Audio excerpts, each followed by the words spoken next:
Pemirsa, sebagai upaya meningkatkan kualitas fasilitas umum dan mendukung pertumbuhan ekonomi lokal, Pasar Kreneng Denpasar mulai direvitalisasi tahun ini. Proyek pembangunan yang akan dilaksanakan dipastikan tidak mengganggu aktivitas lingkungan sekitar, termasuk proses pemilahan sampah berbasis sumber di tempat pembuangan sementara yang berada di dekat pasar.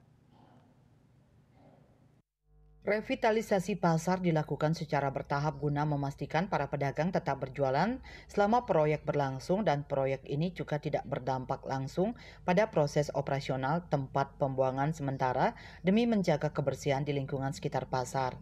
Menurut petugas sewa kelola mengatakan, tempat pembuangan sementara secara tidak langsung akan terdampak oleh adanya proyek revitalisasi pasar dikarenakan adanya penumpukan bahan material bangunan, namun proses pemilahan sampah berbasis sumber oleh masyarakat masih tetap berjalan normal hingga saat ini.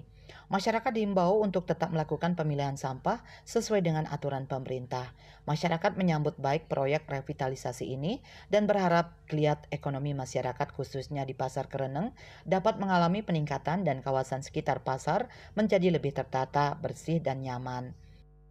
Bagian timur ini aja dah Pasar Kreneng, sebelah timur Depo Kreneng dah ya lancar dah.